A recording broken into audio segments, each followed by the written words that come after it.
வணக்கம். தினமலர்.com இரவு 8 மணி செய்திகள். முக்கிய நிகழ்வுகள்.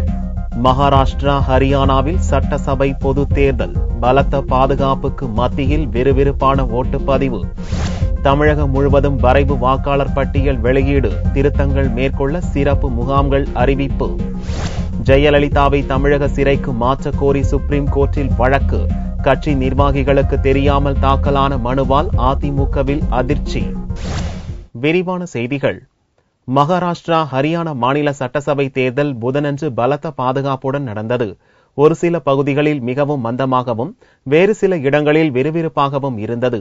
மொத்தம் 288 தொகுதிகளை கொண்ட மகாராஷ்டிர சட்டசபை தேர்தல் புதனன்று ஒரே கட்டமாக நடந்தது. காலை 7 மணிக்கு ஓட்டுப்பதிவு துவங்கிய போதும் அதற்கு முன்னதாகவே பல ஓட்டுச்சாவடிகளில் வரிசையில் வாக்காளர்கள் காத்து நின்றனர். சில இடங்களில் மிதமாகவும் சில இடங்களில் விறுவிறுப்பாகவும் ஓட்டுப்பதிவு காணப்பட்டது. மும்பையில் லோக்சபா தேர்தலை போலவே மந்தமான முறையிலேயே ஓட்டுப்பதிவு நடந்தது. மகாராஷ்டிர மாநிலத்தில் மொத்தம் உள்ள 8.35 கோடி வாக்காளர்கள் ஓட்டு போடுவதற்காக 90,403 ஓட்டுச்சாவடிகள் அமைக்கப்பட்டிருந்தன. முன்னாள் முதல்வர் பிருத்விராஜ் சவான் உள்ளிட்ட 4,119 வேட்பாளர்கள் போட்டியிடுகின்றனர். இவர்களில் 276 பேர் பெண்கள். காங்கிரஸ், பாரதிய ஜனதா, சிவசேனா, தேசியவாத காங்கிரஸ், மகாராஷ்டிரா நவநிர்மாண் சேனா என 5 முனை போட்டி நிலவுகிறது. தேசியவாத காங்கிரஸ் தலைவர் சரத்பவார், சிவசேனா கட்சி தலைவர் உத்தவ் தாக்கரே, மகன் ஆதித்யா தாக்கரே, மகாராஷ்டிர நவநிர்மாண் சேனா தலைவர் ராஜ் தாக்கரே உள்ளிட்டோர் மும்பையில் ஓட்டளித்தனர். கிரிக்கெட் ஜாம்பவான் சச்சின் டெண்டுல்கர், தொழிலதிபர் அனில் அம்பானி, ஜெயா பச்சன், அபிஷேக் பச்சன், ரேகா உள்ளிட்ட பிரபலங்களும் மும்பையில் ஓட்டளித்தனர். மகாராஷ்டிராவில் உள்ள விதர்பா மண்டலத்தில் மழை காரணமாக தேர்தல் மந்தமாக காணப்பட்டது. சாவ்னேர் தொகுதியில் தேர்தல் பாதுகாப்பு பணியில் ஈடுபட்டிருந்த போலீஸ்காரர் மின்னல் தாக்கி உயிரிழந்தார். சாலை விபத்தில் இறந்த முன்னாள் மத்திய அமைச்சர் கோபிநாத் முண்டேயின் பீட் லோக்சபா தொகுதியிலும் புதனன்று இடைத்தேர்தல் நடந்தது. ஹரியானாவில் சட்டசபை பொது தேர்தலுக்கான ஓட்டுப்பதிவு புதனன்று நடந்தது. மொத்தம் 90 தொகுதிகளை கொண்ட ஹரியானா மாநிலத்தில் சட்டசபை தேர்தல் காலை 7 மணிக்கு துவங்கியது. 1.63 கோடி வாக்காளர்கள் ஓட்டு போடுவதற்காக 16,357 ஓட்டுப்பதிவு மையங்கள் வைக்கப்பட்டிருந்தன. ஆளும் கட்சியான காங்கிரஸ், பாரதிய ஜனதா, இந்திய தேசிய லோக்தளம், ஹரியானா ஜன்ஹித் காங்கிரஸ், பகுஜன் சமாஜ் கட்சி, மார்க்சிஸ்ட் கட்சி, இந்திய கம்யூனிஸ்ட் கட்சி என பல்வேறு கட்சிகளைச் சேர்ந்த 1,351 வேட்பாளர்கள் களத்தில் உள்ளனர். ஹரியானா முதல்வர் பூபிந்தர் சிங் ஹூடா, இந்திய தேசிய லோக்தள கட்சி தலைவர் ஓம் பிரகாஷ் சௌதாலாவின் மகன் அபய் சௌதாலா, மருமகள் நைனா சௌதாலா, பேரன் துஷ்யந்த் சௌதாலா, ஹரியானா ஜன்ஹித் காங்கிரஸ் தலைவர் குல்தீப் பிஷ்னோய், அவரது மனைவி ரேணுகா, ஹரியானா பாரதிய ஜனதா தலைவர் ராம்விலாஸ் சர்மா, ஹரியானா ஜன்சேத்னா கட்சி தலைவர் வினோத் சர்மா, அவரது மனைவி சக்திராணி உள்ளிட்டோர் முக்கிய வேட்பாளர்கள். 3வது முறையாக ஆட்சி அமைக்கும் கனவுடன் இருக்கும் முதல்வர் பூபிந்தர் சிங் ஹூடா தான் போட்டியிடும் ரோதக்கில் ஓட்டு போட்டார். சில இடங்களில் வன்முறை சம்பவங்கள் நடந்தன. சிர்சாவில் இரு கட்சியினரிடையே மோதல் நடந்தது. அப்போது நடந்த துப்பாக்கிச் சூட்டில் 2 காயமடைந்தனர். தமிழகம் முழுவதும் வரைவு வாக்காளர் பட்டியல் வெளியாகியுள்ள நிலையில் திருத்தங்கள் மேற்கொள்ள சிறப்பு முகாம் அறிவிக்கப்பட்டுள்ளது. தமிழகத்தில் உள்ள அனைத்து மாவட்டங்கள், நிர்ணயிக்கப்பட்ட இடங்களில் வரைவு வாக்காளர் பட்டியல் புதன்கிழமையன்று வெளியிடப்பட்டது. ஏற்கனவே வாக்காளர் பட்டியலில் இடம்பெற்றவர்கள் தங்களது பெயர், முகவரியை பார்த்துக் கொள்ளவும் திருத்தங்களை மேற்கொள்ளவும் அக்டோபர் 15ஆம் தேதியான புதன்கிழமை முதல் நவம்பர் 2ஆம் தேதி வரை விண்ணப்பங்களை வழங்கலாம் என்று தேர்தல் கமிஷன் அறிவித்துள்ளது. மேலும் அக்டோபர் 26 மற்றும் நவம்பர் 2ஆம் தேதிகளில் சிறப்பு முகாம் நடக்க உள்ளது. தமிழகத்தில் வாக்காளர் வரைவு பட்டியல் வெளியிட்ட நிலையில் elections.tn.govt.in என்ற இணையதளத்திலும் வெளியிடப்பட்டுள்ளது. கோவை மாவட்டத்தில் வரைவு வாக்காளர் பட்டியலை மாவட்ட கலெக்டர் அர்ச்சனா பட்நாயக் வெளியிட்டார். 15th இருந்து 10th நவம்பர் வரைக்கும் நம்ம சம்மரி ரோல் ரிவிஷன் நடக்க போகுது. மொத்தமாக 944 டெசினேட்டட் லொக்கேஷன்ஸ்ல யாருக்கு வாக்காளர் அட்டை இல்லை அவங்க போய் பதிவு பண்ணலாம். இல்லது யாருக்கு சேஞ்ச் வேணும் ஆர் ஸ்மால் சேஞ்சஸ் இருக்கு, டிரான்ஸ்ஃபர் இருக்கு, அந்த டெசினேட்டட் லொக்கேஷன்ஸ்ல இந்த ரிக்வயர்ட் ஃபார்ம்ஸ் அவங்க பண்ணிடலாம். ஆன்லைன் மூலமா கூட இது பண்றதுக்கு இந்த வாட்டி நம்ம முயற்சி பண்றோம். So to all the voters, அது request of the election commission of India that online பண்ணணும்னா it will be much more there will be much more clarity in it. 2 நாள் ஸ்பெஷல் கேம்பெயின் டேஸ் நம்ம நடக்க போகுது. 26th of October and 2nd of November. திருத்தங்கள் நிறைவடைந்த பின்னர் வரும் ஜனவரி 5ஆம் தேதி இறுதி வாக்காளர் பட்டியல் வெளியிடப்பட்டு ஜனவரி 25ஆம் தேதி தேசிய வாக்காளர் தினத்தில் வண்ண வாக்காளர் அடையாள அட்டை வழங்கப்படுகிறது. ஜெயலலிதாவை தமிழக சிறைக்கு மாற்றக்கோரி உச்சநீதிமன்றத்தில் பொதுநலன் வழக்கு தாக்கல் செய்யப்பட்டுள்ளது. சொத்து சேர்ப்பு வழக்கில் 4 ஆண்டுகள் சிறை தண்டனை பெற்ற தமிழக முன்னாள் முதல்வர் ஜெயலலிதா பெங்களூர் பரப்பன அக்ரஹாரம் சிறையில் அடைக்கப்பட்டுள்ளார். இந்நிலையில் அவரை தமிழக சிறைக்கு மாற்றக்கோரி வராகி என்பவர் உச்சநீதிமன்றத்தில் பொதுநலன் வழக்கு தாக்கல் செய்துள்ளார். தனது மனுவில் தமிழகம் கர்நாடகம் இடையில் காவிரி நீர் பிரச்சினை இருந்து வரும் நிலையில் பெங்களூர் சிறையில் ஜெயலலிதாவை அடைத்து வைத்திருப்பது பாதுகாப்பானது அல்ல என்றும், எனவே தமிழக சிறைக்கு மாற்ற வேண்டும் என்றும் வராகி தனது மனுவில் வலியுறுத்தியுள்ளார். ஏற்கனவே கர்நாடக உயர்நீதிமன்றத்தில் தமிழக வக்கீல் சத்யநாராயணா என்பவர் ஜெயலலிதாவை தமிழக சிறைக்கு மாற்ற வேண்டும் என்று பொதுநலன் வழக்கு தாக்கல் செய்திருந்தார். கடந்த வாரம் அம்மனுவை வக்கீல் சத்யநாராயணா திடீரென திரும்ப பெற்றார். அதிமுக தலைமை நிலையம் சார்பில் வெளியிடப்பட்ட அறிக்கையில் ஜெயலலிதா தொடர்பான வழக்குகளை அவரது வக்கீல் குழு கவனித்துக் கொள்ளும் என்றும், ஜெயலலிதாவின் அனுமதியின்றி யாரும் நீதிமன்றங்களில் மனு தாக்கல் செய்ய வேண்டாம் என்றும் வேண்டுகோள் விடப்பட்டுள்ளது. இந்த வேண்டுகோளை மீறி வராகி இப்போது உச்சநீதிமன்றத்தில் தனிப்பட்ட முறையில் மனு செய்துள்ளார். ஜெயலலிதாவின் ஜாமீன் மனு வெள்ளியன்று உச்சநீதிமன்றத்தில் விசாரணைக்கு வரவுள்ள நிலையில் திடீரென தாக்கல் செய்யப்பட்ட மனு அதிமுகவினரை குழப்பத்திலும் அதிர்ச்சியிலும் ஆழ்த்தியுள்ளது. ஹூட் புயலால் ஆந்திராவுக்கு 70,000 கோடி ரூபாய் அளவுக்கு சேதம் ஏற்பட்டுள்ளதாக முதல்வர் சந்திரபாபு நாயுடு தெரிவித்துள்ளார். கடந்த ஞாயிறன்று கரையை கடந்த ஹூட் அதிதீவிர புயல் விசாகப்பட்டினத்தில் வரலாறு காணாத சேதத்தை உண்டாக்கியது. இதனால் விசாகப்பட்டினத்தில் மக்களின் இயல்பு வாழ்க்கை முற்றிலும் பாதிக்கப்பட்டுள்ள நிலையில் முதல்வர் சந்திரபாபு நாயுடு மீட்பு மற்றும் நிவாரண பணிகளை முடுக்கிவிட்டுள்ளார். புதனன்று விசாகப்பட்டினம் கலெக்டர் அலுவலகத்தில் பேட்டியளித்த சந்திரபாபு நாயுடு புயல் சேத மதிப்பீடு முழுமை பெறவில்லை என்றாலும் 70,000 கோடி ரூபாய் அளவுக்கு இழப்பு ஏற்பட்டிருக்கலாம் என்று முதல்கட்ட அறிக்கை தெரிவிப்பதாக கூறினார். புயல் மீட்பு மற்றும் நிவாரண பணிகளுக்குத்தான் மாநில அரசு முழு முன்னுரிமை அளித்து வருவதாக கூறிய சந்திரபாபு நாயுடு இன்னும் 2 நாளில் சேத மதிப்பை ஆராய மத்திய குழுக்கள் ஆந்திராவுக்கு வரவிருப்பதாகவும் கூறினார். செவ்வாயன்று விசாகப்பட்டினத்தில் புயல் பாதிப்புகளை விமானத்தில் சென்று பார்வையிட்ட பிரதமர் மோடி ஆந்திர புயல் நிவாரண பணிகளுக்கு முதல் கட்டமாக 1000 கோடி ரூபாயை அறிவித்தார். புயலில் சிக்கி இறந்தவர்களுக்கு தலா 2 லட்சம் நிவாரண நிதியையும் அவர் வழங்கினார். காஷ்மீர் மாநிலத்தில் பாகிஸ்தான் ராணுவத்தினர் புதனன்று மீண்டும் அத்துமீறி தாக்குதல் நடத்தினர்.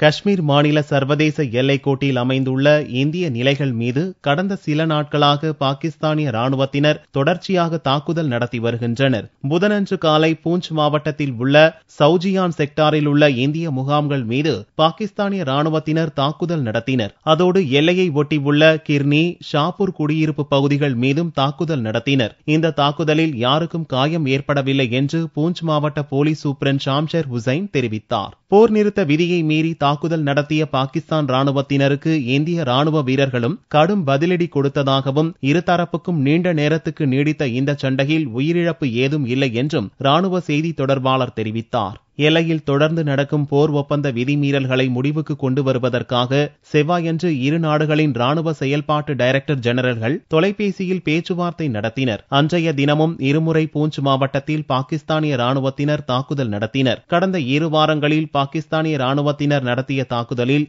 எல்லையை ஒட்டிய கிராமங்களைச் சேர்ந்த 8 அப்பாவி பொதுமக்கள் பலியாகினர். எல்லையில் 116 குடியிருப்பு பகுதிகளில் இருந்து 30,000 பொதுமக்கள் வீட்டை விட்டு வெளியேறி முகாம்களில் தஞ்சம் புகுந்தனர். ஸ்ரீரங்கம் சட்டசபை தொகுதி எம்எல்ஏ இன்றி காலியாக இருப்பதாக சட்டசபை செயலாளர் அறிவிக்க தயங்குவது ஏன் என்று தமிழக பாரதிய ஜனதா கேள்வி எழுப்பியுள்ளது.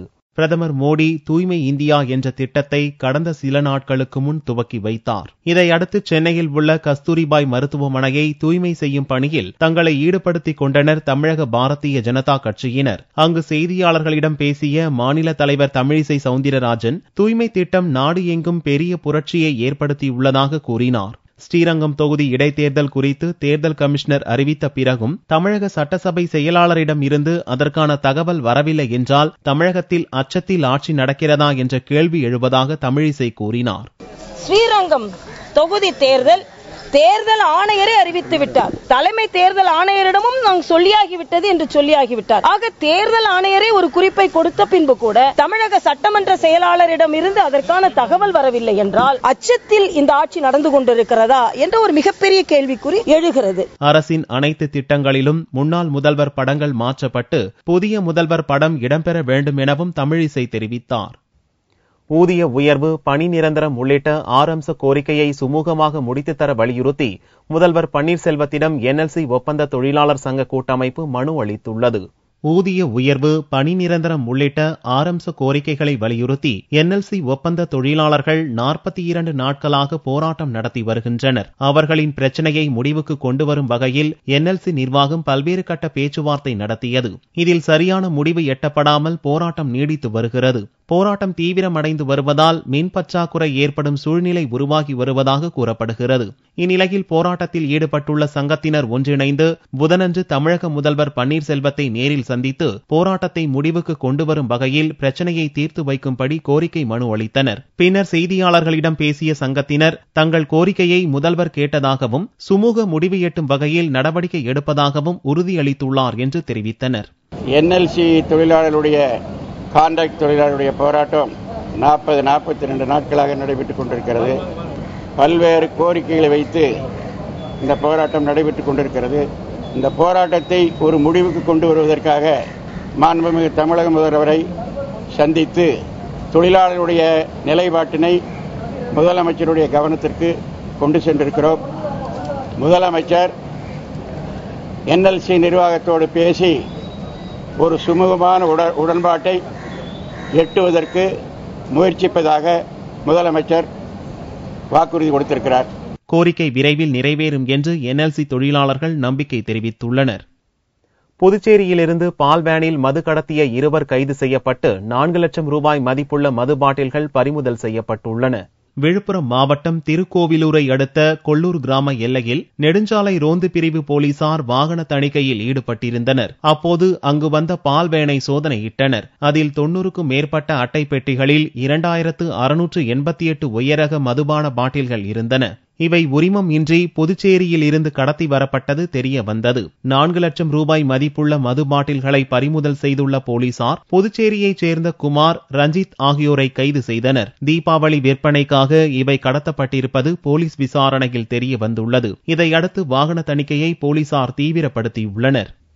தேனி மாவட்டத்தில் பெய்து வரும் கனமழையால் அணைகளின் நீர்மட்டம் உயர்ந்ததோடு போடிமேட்டு பகுதியில் நிலச்சரிவு ஏற்பட்டது. தேனி மாவட்டத்தில் கடந்த சில நாட்களாக தொடர்ந்து மழை பெய்து வருகிறது. முல்லை பெரியார் அணைக்கு நீர்வரத்து அதிகரித்துள்ளது. தற்போது 3000 கன அடி தண்ணீர் வந்து கொண்டிருக்கிறது. இதேபோன்று வைகை, சோத்துப்பாறை மற்றும் மஞ்சளார் அணைகளிலும் நீர்மட்டம் கிடுகிடுவென உயர்ந்து வருகிறது. இதனிடையே தொடர் மழையால் போடிமேட்டு சாலையில் நிலச்சரிவு ஏற்பட்டது. சாலையில் பாறைகள் உருண்டு விழுந்ததால் அப்பகுதியில் போக்குவரத்து முற்றிலும் பாதிக்கப்பட்டது. இதனால் தமிழகம் மற்றும் கேரள மக்கள் பெரும் சிரமத்திற்கு ஆளாகி உள்ளனர். மேலும் தேனி கும்பக்கரை அருவியில் வெள்ளப்பெருக்கு ஏற்பட்டுள்ளதால் பொதுமக்கள் மற்றும் சுற்றுலா பயணிகள் குளிக்க தடை விதிக்கப்பட்டது. தேனியில் தொடர்ந்து மழை பெய்து வருவதால் பொதுமக்கள், விவசாயிகள் மகிழ்ச்சி அடைந்துள்ளனர். தங்கத்தின் விலையில் புதனன்று ஒரு சவரனுக்கு 24 ரூபாய் குறைந்தது. ஒரு சவரன் தங்கம் 20,528 ரூபாய்க்கு விற்பனையானது. 1 கிராம் ஆபரண தங்கம் 2,566 ரூபாயாக இருந்தது. வெள்ளி 1 கிராமுக்கு 40 காசுகள் குறைந்து 40 ரூபாய் 90 காசுகளுக்கு விற்பனையானது. பார் வெள்ளியின் விலை 38,215 ரூபாயாக இருந்தது. தமிழக அரசு பெற்ற பல்வேறு கடன்களுக்காக ஆண்டுதோறும் 13,585 கோடி ரூபாய் வட்டியாக செலுத்துவதாக தகவல் பெறும் உரிமைச் சட்டத்தில் தெரிய வந்துள்ளது. கோவை மாவட்டம் வெள்ளலூரைச் சேர்ந்த தகவல் அறியும் உரிமைச் சட்ட ஆர்வலர் டேனியல் ஏசுதாஸ் மாநில நிதித்துறை அலுவலரிடம் ஒரு தகவல் கேட்டிருந்தார். மாநில அரசு பல்வேறு நலத்திட்டங்களுக்காகவும் மாநில வளர்ச்சிக்காகவும் உலக வங்கி துவங்கி நபார்டு வரை பல்வேறு நிறுவனங்களிடம் கடன் பெறுகிறது. இது தொடர்பாகவும் தமிழக அரசு பெற்றுள்ள கடன்களுக்கான வட்டியாக எவ்வளவு தொகை செலுத்தப்படுகிறது என்றும் டேனியல் கேள்வி எழுப்பியிருந்தார். அவரது கேள்விக்கு தகவல் அறியும் உரிமைச் சட்டத்தின்படி நிதித்துறை பொது தகவல் அலுவலர் பதிலளித்துள்ளார். இதன்படி தமிழக அரசு ஆண்டுக்கு 13,585 கோடி ரூபாய் வட்டியாக செலுத்துவதாக தெரிய வந்துள்ளது. கடந்த ஆகஸ்ட் மாதம் தமிழ்நாடு அரசின் நிதித்துறையிலே தேசியமயமாக்கப்பட்ட வங்கியிலும் மற்றும் தனியார் மற்றும் நாபார்டு வங்கியிலும் பெறப்பட்ட கடன் விவரங்கள் பற்றி தகவல் அறியும் உரிமை சட்டத்தில் நான் சில தகவல்களை கேட்டிருந்தேன். தமிழ்நாடு தலைமைச் செயலகத்தின் நிதித்துறையிலிருந்து எனக்கு சில தகவல்களை வழங்கி இருக்கிறார்கள். அந்த தகவல்களின் பிரகாரம் மாநில வருவாய்களை ஈட்டக்கூடிய திட்டங்களுக்காக பயன்படுத்தக்கூடிய இந்த நிதிகளை அரசானது இலவச திட்டங்களுக்காக பயன்படுத்தி வெறும் இலவசங்களுக்கு செலவு செய்து இந்த நிதிகளை எந்த ஒரு வருவாயும் ஈட்ட முடியாத சூழ்நிலையிலே பல ஆயிரம் கோடி ரூபாய்களை மாதம் ஒன்றுக்கு பல ஆயிரம் கோடி ரூபாய் வட்டியாக செலுத்திக் கொண்டிருக்கிறது. இலவச திட்டங்களே தமிழக அரசை கடனாளியாக்கிவிட்டது என்று தெரிவித்துள்ள டேனியல், இந்நிலை மாற ஆட்சியாளர்கள் சிந்திக்க வேண்டும் என்று தெரிவித்தார். பொதுமக்களாகிய நாம் செலுத்தும் ஒவ்வொரு வரி பணமும் தேசியமயமாக்கப்பட்ட தனியார் நாபடு போன்ற வங்கிகளுக்கு வட்டிகளாகத்தான் கொடுத்து கொண்டிருக்கிறார்கள். இதுவரை அவர்கள் வாங்கிய கடன்களை திருப்பி கூட செலுத்தவில்லை. ஒரு அசல் தொகையை கூட இவர்கள் செலுத்த தவறியிருக்கிறார்கள். மேலும் மேலும் கடன் சுமையை நாட்டு மக்களின் தலையில் சுமத்தி இன்னும் அதிக சுமைகளை தாங்கக்கூடிய, இன்னும் அதிக வரி விதிப்பு செய்து நாம் இன்னும் செலவு செய்யக்கூடிய ஒரு நிலைக்குத்தான் தமிழகத்திலே ஒவ்வொரு குடிமகனும் ஒவ்வொரு தமிழனும் ஆளாகி கொண்டிருக்கிறோம் என்பது இந்த தகவல் அறியும் உரிமை சட்டத்தின் மூலம் தெரிய வருகிறது. அரசு வருவாயில் பெரும் பகுதி அரசு ஊழியர்களின் சம்பளத்திற்கே சென்று விடுகிறது. இதில் இலவச திட்டங்களும் சேர்ந்து விடுவதால் உலக வங்கி, மத்திய ரிசர்வ் வங்கி, வெளிநாட்டு வங்கிகள் முதல் நபார்டு வரை கடன் பெற வேண்டிய கட்டாயத்திற்கு அரசு தள்ளப்படுகிறது. இலவசத்தை குறைத்து நலத்திட்டங்களுக்கு முக்கியத்துவம் கொடுத்தால் கடன் வாங்குவதிலிருந்து தப்பிக்கலாம் என்பதே உண்மை. மீண்டும் செய்திகள் இந்திய நேரப்படி வியாழக்கிழமை மாலை 4 மணிக்கு. வணக்கம்.